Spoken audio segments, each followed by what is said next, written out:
Hello, I'm Bill LuMaye, and thank you for watching Community Matters. We hope you'll continue to watch as we discuss issues facing our community and provide you with the resources and information needed to find solutions.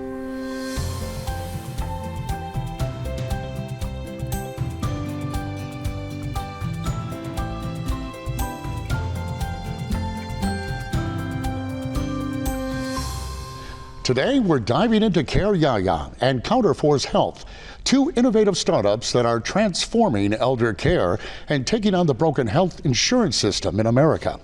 CareYaya found a way to connect families with affordable care from pre-health college students, making quality care more accessible and affordable. And let's start with CareYaya and see how it's changing how we care for our most vulnerable. Meet Neal, Shah, and Nirvana, Tari. Welcome to both of you. It's a pleasure having you on the show. It's good to see you again. Good to see you, Bill. Thanks for having us. Well, I know when we first talked, I think it was a year ago, I said, this is an incredibly good idea. So if you wouldn't mind, let's start with you. Talk a little bit about, get everybody up to speed, what it is, what CareYaya is all about, and what are you doing today versus where you were a year ago? Sure, yeah. So we're a local company, started right here in Raleigh. And we connect people who need care for aging parents or a spouse with care from wonderful college students who are going into the healthcare field. So think about our doctors and nurses of tomorrow. We do it at very affordable rates, around $20 an hour. So it's 30 to 40% lower cost than traditional care options that can often cost $35 an hour.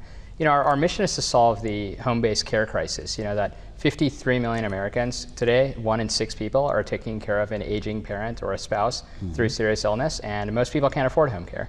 It's $35, $40 an hour. Most of the care companies are keeping much of the money. They're paying the care workers next to nothing, and then the quality of the care sucks. So we thought there's a way to use technology innovation to solve that.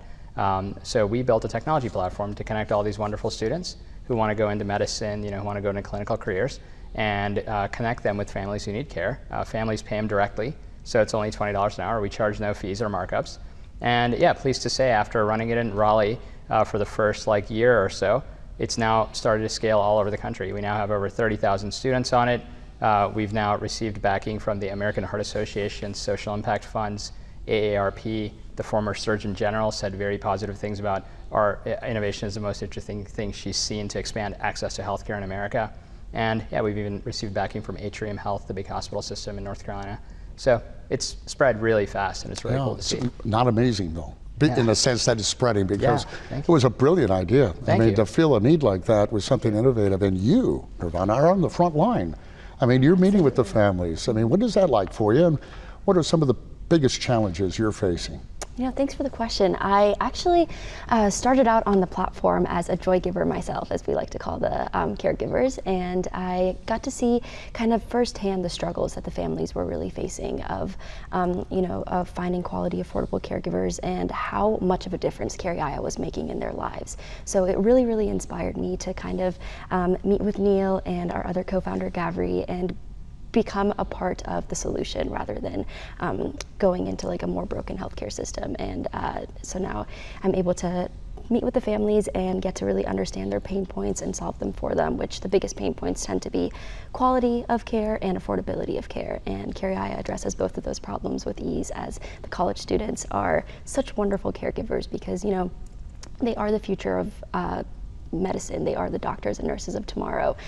They are who's going to transform the world into a better place. So they're getting this experience firsthand starting out in their undergraduate year. So it's really amazing to be able to see those connections made. The reason why I think CareYaya is so novel and such an incredible win-win for both sides is because the students, just like you said, aren't necessarily doing this for the money. It's more so for the upward mobility and for learning and for the experience. Because where else does a 20-something get to engage with someone who's 70, 80, 90 years old and learn from them, and also get that hands-on experience that you can't learn in a classroom. You can't learn compassion, empathy, bedside manner in a classroom. So being able to see these students learn those soft skills that are going to truly make the difference in their careers is really amazing.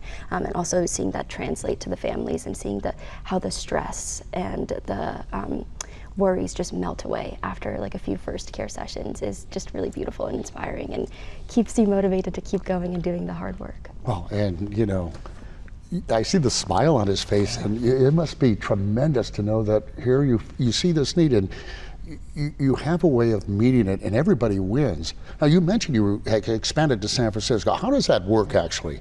Because you're based here. How does somebody in San Francisco even hear about you? Yeah, so we're based here, but really the beauty of it is it works the best when we spread all over the country, because there could be somebody living here whose mom lives in San Francisco, or whose mom lives in Indiana, or whose mom lives in Texas, or dad. And the best of this is there are wonderful universities everywhere. There are wonderful students everywhere. So we started spreading online to San Francisco at Stanford, UC Berkeley, San Francisco State. We started spreading to New York City, Boston. We're at now over 30 of the top 50 universities in the country. Students come onto our platform, get signed up online. We put them through a pretty rigorous background check, verification of enrollment at the university, video-based interviews. Most of the time they're coming from professors and pre-health career advisors that we know and build relationships with at the universities. And then they get onboarded onto our site. And then families who need help with care can go to the site and request. So there are families in Raleigh getting care for loved ones in Raleigh, but there's also families in Raleigh getting cared for a loved one in Atlanta or in Texas. And I think it's kind of cool to see how it spreads nationwide. And the more it spreads like that, the more availability there is on the care platform, the more that families might hear about it and say, oh, my loved one lives somewhere else, I can actually access this. So it's been really interesting to see how it spread.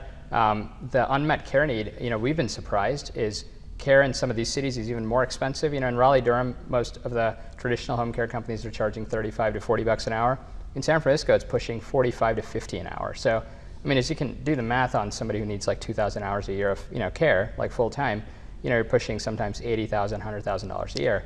Families can't really afford that, right? Most even upper middle class families can't afford that. So it's really cool that our innovation comes into San Francisco and does that at 20, and people are like, wow, I can save literally thousands of dollars a week. And that's really rewarding to see, because a lot of people who otherwise couldn't get care are now able to afford it. Well, and that's so frustrating. If you have a loved one, a parent that needs the help and you can't afford to give it to them, it's a terrible place to be. Well, Nirvana, tell us a little bit about this, maybe some family that stands out, because you almost become a family member, don't you? Oh yeah, absolutely. Because I know, having gone through it myself, really rely on people like you, especially when you're taking care of somebody that you love, right? So what's that like for you to become part of a family? When I was a caregiver, one family that really, I know you're not supposed to have favorites, but one family that really stood out to me was this Middle Eastern family that had immigrated to the States like 94 years ago, I guess, when the person that I was caring for was like a baby,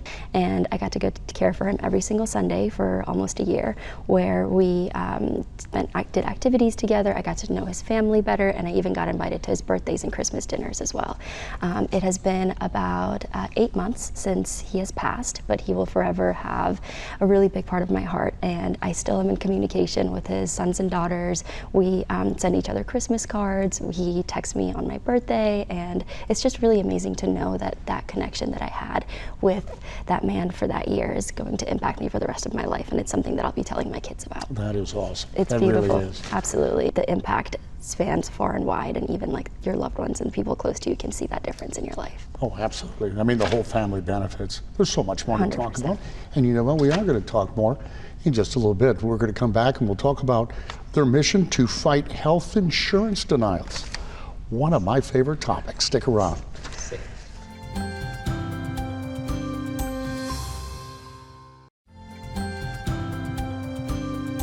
Welcome back. Dezarae Stone is joining us now with Neal Shah to talk about their latest project, Counterforce Health. It sounds like you're taking on the health insurance system, which I kind of like, and I think there's a need for that. And this is another wonderful idea. You just keep coming up. You're batting 1,000. Let's start with Neal. Tell us about it. Sure. So we think health insurance is completely broken in America. I've been through this myself during years of my wife's cancer battle. At the darkest times in your life, you're dealing with denied claims and necessary treatment and just fighting the health insurance company on getting care you need. And then now that we've been running CareYaya for a few years, we're seeing a lot of the families we help just sitting there wasting hours and hours arguing with the insurance companies to get care for their loved ones. And I think it's become a crisis. I think, look, all of us know what happened in December, right? The CEO of the biggest health insurance company in America got shot in plain daylight, and most of the people on social media reacted with glee and jokes. Yeah. And I think that tells you how broken the system is. And I don't think that's necessarily the solution, but there's ways you can innovate and come up with a solution. So what we found is a lot of people that are going through this, they're being denied claims almost frivolously. 1 in 5 Americans who has health insurance had a healthcare claim legitimately denied within the last year that they should have gotten. And I think these insurance companies are doing it because they know you're not going to have the time to fight back. 99% of people who have a denied claim don't appeal. So that's crazy, right? Statistic. Only 1% of people appeal. But if you appeal, 50% chance you win and you get the care you need. So we kind of thought the real problem here is most people are intimidated by the appeals process, most people don't know their rights, or most people think it's going to take them way too much time and money to do it right. So we thought our solution is we can rapidly build awareness, through being on programs like yours, and then we can build an AI technology tool that will generate a very well-detailed, crafted appeals letter in less than 2 minutes. So patients can kind of upload their coverage policy, upload their denial letter, and any background information. And this will do all the research for you. It'll be like your brother is a doctor and sitting there wasting 8 hours writing a letter, cite all the medical references, cite the details of the policy, and make almost like a very compelling case that this should be covered. Boom, print it out, fax it or mail it to your insurer, and then close to 75% chance that you'll win.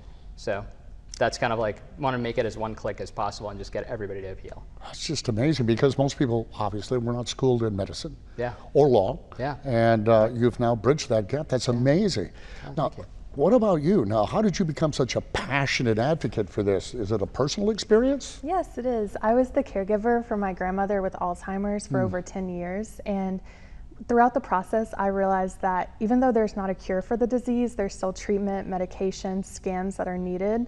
And she was oftentimes getting denied. 20% of all neurology claims are denied, and many people don't realize that caregivers are increasingly stressed during that time, and people with dementia typically can't advocate for themselves. So that's where I want to come in and be able to help get those claims appealed and approved so that families don't have to worry about the medical bills and can just worry about taking care of their loved one. So much of this is, if it's pain medication, it impacts your life, right? But even on a grander scale, when you're dealing with a really, really tough disease, can I just ask, what is that like when something finally gets approved by the insurance company? It's got to be tremendous relief for these people. It's so rewarding because most of their time would be spent trying to appeal, trying to call doctors, trying to get all of their healthcare information together, and now they can just focus on healing and treatment and just focusing on getting better. Well, you're a phenomenal guy. I got to be honest with you, because this is it's a problem that is monumental, and I don't know many people who can tackle it. I mean, you've done it on an individual basis twice now, and I think both are great. Any grander scheme? Have you been looking at the overall healthcare industry in general? What are your thoughts? Oh, thanks. I mean, we think the entire healthcare system is broken, and it's going to have to change. So kind of the grander scheme is care moves back into the home. You get much more affordable care without all these markups and surcharges.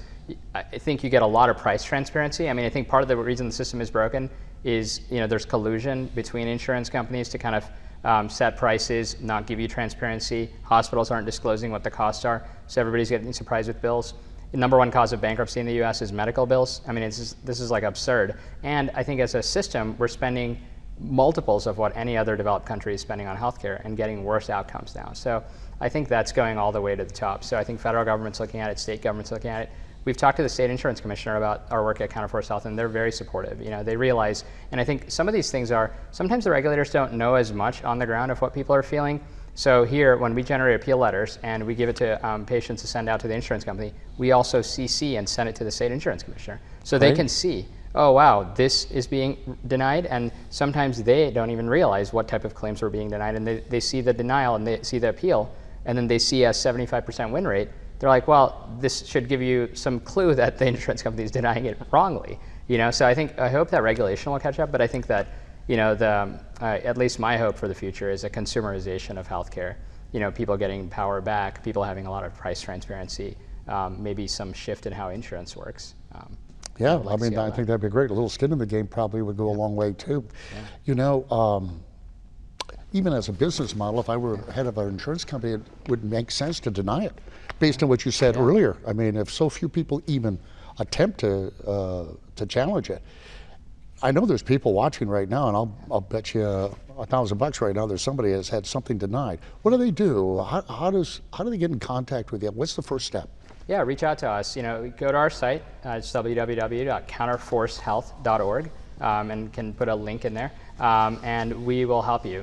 Kind of full hands-on. We will help you if you want to use the tools yourself to process an appeal letter. People like Dezarae are willing to help with you. A well-crafted kind of like call to the insurance company. We're even building like a voice AI that can call the insurance company on your behalf and deal with the whole claims and billings department and just have a full conversation. Like, there's so many tools you can build to like reduce the stress on people and do it for them. So yeah, we're happy to help manually, and we're helping tons of people. The most interesting thing is actually we're having clinics reach out. So that was kind of like a really unexpected surprise, is that we built this for patients, just thinking that patients were overwhelmed. But over time now, we've been kind of running it for a few months. We're having clinics reach out because the clinics are overwhelmed. And yeah. Think about from a clinic standpoint, if you're having like something like 15 to 25% of your claims denied, depending on what specialty you're in, you are literally now forcing the clinic to go collect the money from individuals, or deny treatment, which the doctor has approved and they want to do, or sometimes chase down the patient to pay the bill, and then sometimes just lose money. So these clinics are losing thousands of dollars a month per provider on denied claims, and they don't have the time to appeal. Like the average statistic was for a clinic staff to process one appeal costs $45. So the clinic's like losing money left and right if they spend their staff time to appeal. So now they can do this for like a cent. We give it away for free. I mean, it costs us some money, but they can do this for like next to nothing. And that's a major time saver for a clinic, and it improves their revenue cycle. So, if anyone's running a clinic, we have like rheumatology practices, dermatology, all kinds of practices are reaching out to us to use the tools. Yeah, I've talked to a lot of doctors. They spend a lot of time on the phone with insurance companies on behalf of patients. So yeah, we've seen doctors stepping out in the middle of a surgery to deal with calling the insurance company because the surgery claim got denied. I mean, that went viral recently on social media, and it was absurd. And the insurance company sued the doctor for posting it, and it was like, they litigated it, and she was right. She had to step out in the middle of a reconstruction surgery that was medically necessary to fight the insurance company because they denied the claim and said you can't do the surgery. That's crazy. So I mean, this is like getting out of hand. Yeah. It's absolutely getting out of hand. And you're getting me mad. I'm mad. Yeah. So that's why incredibly I'm frustrating. working on this stuff. Yeah. Dezarae, thank you for doing what you're doing, and I think you're going to stick around again, right? Because we have another segment. We got more to talk about Counterforce and healthcare. Come back.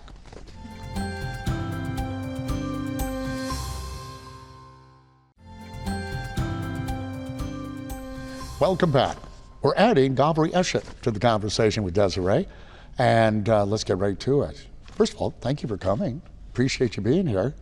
I understand that you've expanded into the rural area, and I know there's a difference between urban and rural. Why don't you tell us a little bit about that, if you wouldn't mind? Yeah, absolutely. So I think anyone with a focus or a desire to address a lot of the inequities in healthcare should be putting a lot of focus on rural health specifically. These are people who are overlooked and often have reduced access to some of the common basic things we take for granted in urban areas. So obviously some of the common ones being staffing, transportation, and medical equipment, but also insurance is a big one, where insurance knows who lives obviously in an urban or a rural area, and they know who has access to resources to fight back. And in this case, they take advantage of that and they target those populations. Are you kidding me? Seriously, they do that? Yeah. Now, Dezarae, you've worked with both folks who are in the urban scene and the rural scene, and both are fighting insurance companies, but yet they're different. How so? Yeah, so I grew up in a small town myself, and then I went to Chapel Hill, and I'm currently pursuing my gerontology and social work program. So I have gotten to see both sides from growing up there and moving here. So many people in rural communities often get denied and think that that means they have to pay the bill automatically and start beginning to get stressed because they're oftentimes low income as well. Whereas in the city, here in general, there's Duke, UNC, more access, and then you can get a patient advocate more easy. So now we're trying to make it where you can call us or use our equipment and we can do it on your behalf. We can advocate for you and make sure that there's fair access to everyone. I mean, that's just almost shameful, isn't it? I mean, that they would know what your zip code is, and based on that, they'd make their decision. You mentioned medical care is also an issue with folks in the rural communities, and I know that's true, and it got worse, right? As a lot of these clinics and hospitals had to close when they did whatever they did in government a while back. How bad is it? It's bad, and the insurance pipeline, I guess, goes both ways too, where it impacts the clinics, especially rural health clinics and rural hospitals. They're equally as negatively affected by the insurance denials, where a lot of these clinics will, go into medical debt. And an interesting kind of tidbit, maybe is interesting and sad, is that some of the insurance companies also own debt collectors, and they also own lenders. And so, for example, Optum is a part of United Healthcare, and Optum will actually give payday loans to doctors in rural areas. And then these doctors and rural hospitals will default. And then the hospital... Doctors are getting payday loans? Yes, that's right. Seriously? That's right. And then, Didn't mean to interrupt, default. but I'm a little shocked by that they would... It's unbelievable. It is unbelievable. You imagine doctors as, the pinnacle of success, of people who have, people who have a steady income and people who don't need to worry about these things. But they do, actually, and it's because there's this kind of financial monster behind the scenes pulling the threads. That's just unbelievable. Well, they got all the bases covered, I guess. I mean, they've thought it through. Dezarae, do you have a story you can share at all to kind of bring it down to a one-on-one for the folks who are watching? Yeah, of course. So as a patient advocate, I've met many families who felt like this was the end for them. One lady had a $60,000 denial when she was rushed into surgery after a neurology appointment and then denied afterwards due to pre-authorization and saying it wasn't medically necessary, even though she would have never been able to move her feet again if she didn't have that surgery. Another one was a veteran who was trying to get care for pain and was consistently being prescribed opioids, which he felt there were better options because he knew for himself that veterans have higher risks of suicide and opioids is the main cause for that. Mm-hmm. So when trying to get better care, he was being denied. Okay, so there's this AI program you guys have. And for folks that you've just mentioned and those watching, can you just explain how does it work? How does it make it easier and understandable for people like me who I wouldn't have any idea how to fight the system because I don't have that knowledge? Yeah, and I think that is a big part of it is that, like you said, a lot of people just don't know what to do. And so part of our role is educational, but AI is perfect for this specific use case because I'm sure you've heard of large language models. They're very good at creating cookie cutter text. And a lot of the text that is needed to communicate back and forth with the insurance companies are cookie cutter. In a lot of the communication back and forth between an insurance company and the patient or the provider, things are needed such as researching and compiling academic sources and referencing other cases that might serve as a precedent in your case. And so these are things that AI and automated research on the back end is perfect for. It might take a highly educated person several hours to complete a single appeal letter, and it often does. But in our case, it can happen in a matter of seconds, and you don't need any of the know-how or knowledge from prior. That's amazing. I bet you're talking to another AI at the insurance company, and they're both are looking to see if that fills the spaces. It may be just that simple. I don't know. I have no knowledge of this. I'm just saying. Exactly right. We're not going to talk to real people anymore, are we? That's exactly right. And that's actually part of the reason for the genesis of this is that a lot of reports have come out over the past few years of insurance companies unfairly using AI to review the appeals and the claims. And they'll deny it just based off of that without even a human reviewer sometimes. And obviously they've been called out on this, but this is an ongoing issue, and it's an issue also of kind of an unfair fight or an unbalanced war between the insurance company who has the power and the knowledge of how to use these tools, especially at scale, and then the individual patient who may not have any idea or the specialized tools. And so we aim to kind of provide, for lack of a better word, weapons on the behalf of the patients to fight back in this unfair battle. I don't know if taking the person out of it is, as far as the insurance company, I'm kind of saddened by that. I really am, but you're right. That's exactly what's going on. Well, we got to wrap up. What's the best way to get a hold of you guys for any of the services that you offer? Dezarae, do you have a website? For caregiving, you can go to www.CareYaya.org, and for Counterforce. And for Counterforce, you can go to CounterforceHealth.org. Beautiful. Guys, thank you so much for what you do. Thank you. Really appreciate it. And thank you for being here and watching. We hope you've enjoyed today's show. If you have any questions or would like to know more, visit our website at RaleighCW.com and myrdctv.com. I'm Bill LuMaye. Thank you for watching Community Matters, and we'll see you next week.